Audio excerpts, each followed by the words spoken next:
All right, welcome to part 2 of your video lecture on energy intake. I know I started this just a little bit after discussing this right here. Energy intake is the amount of energy that you need to function. So experts have estimated that an average requirement for energy, or I already messed this up on the other one. There's too many E's. Experts have estimated the average requirements for energy for different that's because it's written wrong. There are average requirements for energy for different types of people. These figures are known as estimated average requirements for energy. Experts also recommend that about 50% of our energy should come from carbohydrates. No more than 35% of our energy intake should come from fats, and about 15% of our energy intake should come from protein. So that means that half of the food you should be eating should be carbohydrate rich. About a little over a fourth of your energy should come from fats, and about 15% of your energy should come from protein. So if you look, that might not make sense for what we just said. We said the most amount of energy comes from our fats. Our butter right here is our example. But we know that eating too much fat is not healthy for you. So the average energy intake in the UK, or for you guys, for young people aged 15 to 18 years old, is about 8,830 kilojoules for girls and about 11,510 kilojoules for boys. However, requirements vary from person to person depending on a variety of factors, including physical activity level. So this should be something that you've already kind of thought about. The more you exercise, the more energy you need. The more you do in your day, the more energy you need to consume. So like a professional Olympic swimmer is going to need a lot more energy than, say, you guys who might play kickball during the day. And just so you know, you are pretty active for young people, maybe less so now because of all the computer work that we're doing.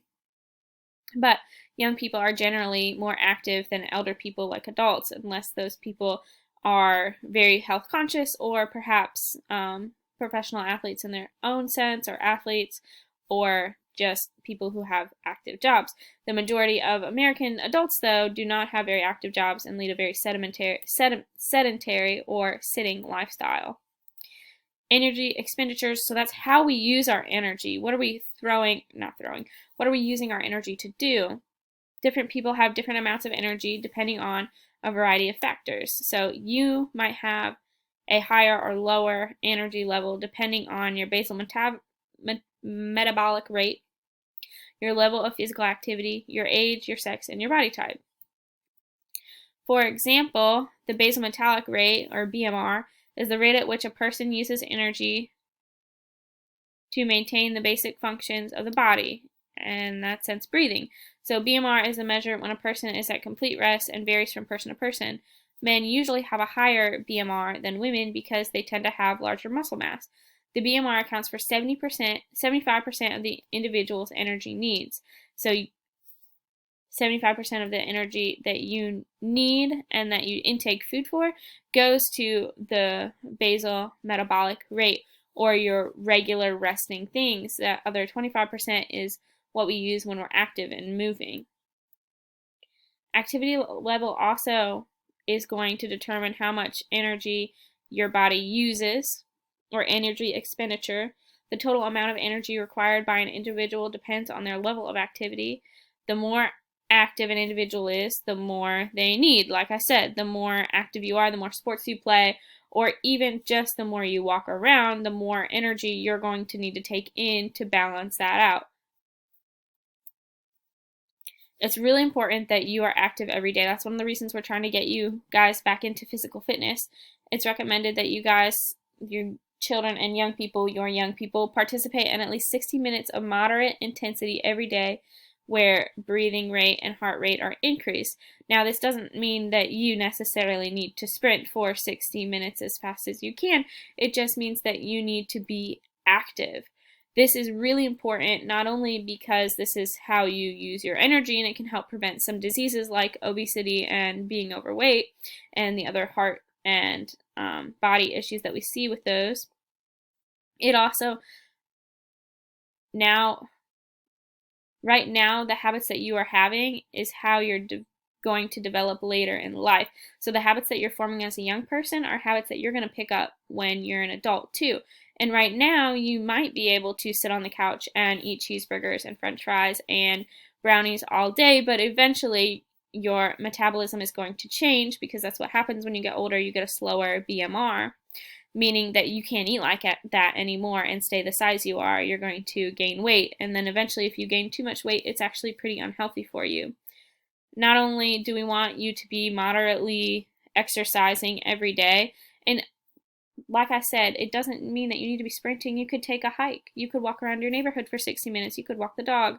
You could, sometimes activities like cleaning are actually pretty intense, especially if you're doing things like dusting or vacuuming or mopping, anything where you're pushing and pulling that really uses your body.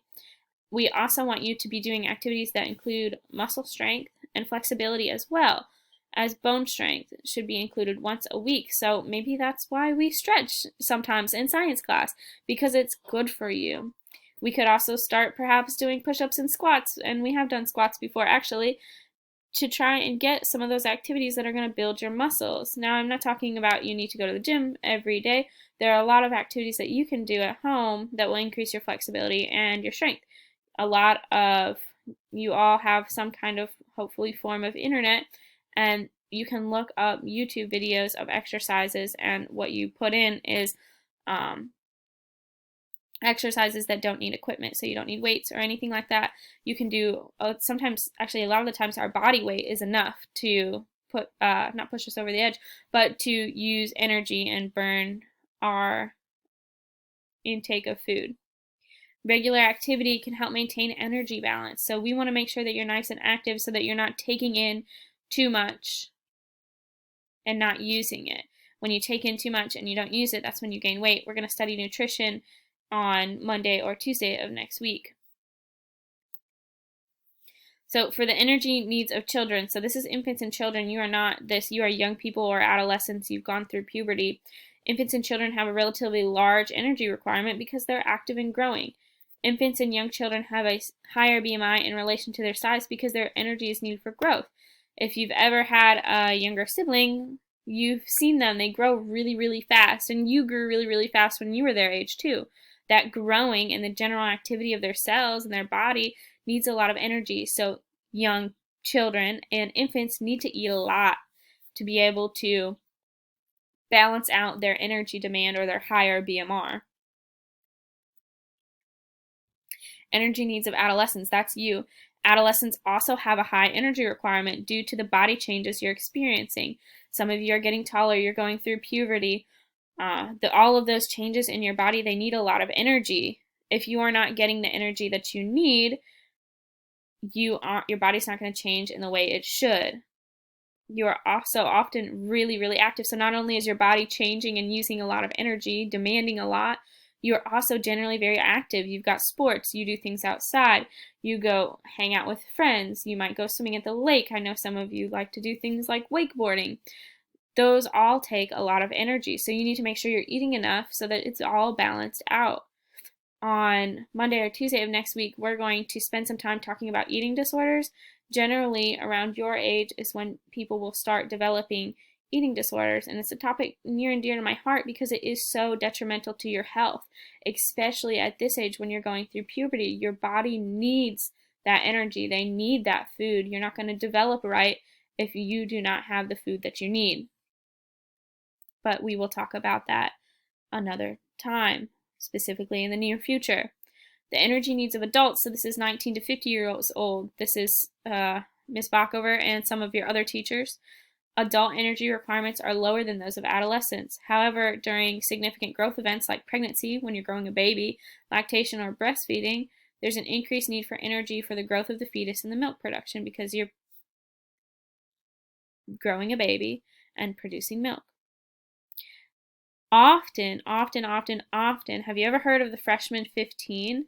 That means that when students or people, because it happened in like my own experience with the people I grew up with, when you go off to college, you generally gain about 15 pounds, they say, in your freshman year. For one thing, your parents are no longer there to make sure you're eating right. And for the other thing, your metabolism changes. So once you hit about 19 to 20 years old, you're not burning as much energy as you need because you're no longer going through puberty. So if you still eat like you're going through puberty, but you're not going through puberty anymore, you're going to gain weight because, like I said, if you eat more than you are burning off, you're going to gain weight. Again, we're going to talk about that when we discuss nutrition. And lastly, adults over 50 years old, so this is like grandparents' age and perhaps some of our elder, more experienced and wise teachers. The energy requirements decrease gradually as you age for 50 years old in women and 60 in men. It's advisable that older people consume foods and drinks that are low in energy but high in vitamins and minerals to meet their requirements. These foods are known as nutrient dense. When you get older, you need to eat different food. You need to eat food that has lots of nutrients, but not a lot of calories or energy because you don't need it. Your body's no longer growing. It doesn't need it. So when we're talking about taking in and using the energy or pushing out the energy, giving off the energy, we're talking about energy balance. In order to maintain body weight, it's necessary to balance the energy derived from food with that expended in an activity. Energy balance is achieved when energy intake equals expenditure. So what I'm eating needs to match or equal what I'm using. It's important to maintain a healthy weight or avoid becoming overweight or underweight, both of which are major public health problems in the UK or the United States. A positive energy balance is when the diet provides more energy than it's needed. And when your body provides more energy than it's needed and it doesn't automatically burn it, we store it as fat or adipose tissue. That person then puts on weight over time because that adipose tissue accumulates and accumulates. People who are in positive energy balance over an extended period of time, i.e., again, positive energy balance means they take in more energy than they use, are likely to become overweight or obese. On the flip, or not on the flip side, so we talk about overweight and obesity. They're two different things. Excessive energy is stored in adipose tissue. I just told you that, and can build up over time. Over time, and if the energy intake continues to be too high or activity remains too low. So you can either become overweight or obese because you're eating too much and you're not giving off enough, or because you're eating enough but not doing enough activity-wise.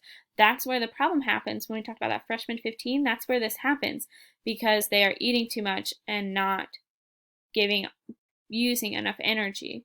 Being overweight or obese is associated with an increased risk of certain diseases, cardiovascular diseases, so like heart diseases. The more overweight you are, the more stress it puts on your heart, and type 2 diabetes. Overweight is the step before obese, so generally it goes underweight, normal weight, overweight, obese. We'll look at a BMI chart in a little bit in our next lecture and talk about why or how to calculate BMI in those different categories. And we'll also talk about the flaws in the BMI system too, because I don't think it takes in everything to account that it should. Negative energy balance, on the flip side, is when a person is said to be in negative energy balance when there is insufficient energy from the diet to meet the energy demands. Energy is derived from energy stores and the person loses weight. So what happens here is, say I don't eat enough calories in my day to match what I am using. My body needs to use the energy, so it's going to look for other things to power itself besides what I've eaten that day. If you have extra adipose tissue or fat tissue, it's going to go to the fat tissue and start breaking down some of that fat that you stored.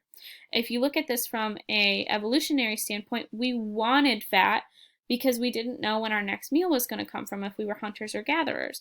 So being in positive energy balance where we were storing fat was good because sometimes we were in negative energy balance and we needed to pull from that fat. Now though, we often see people store too much fat and there's just no coming back. We don't ever have that period of not having enough energy. People who achieve a negative energy balance over an extended period of time are likely to become underweight.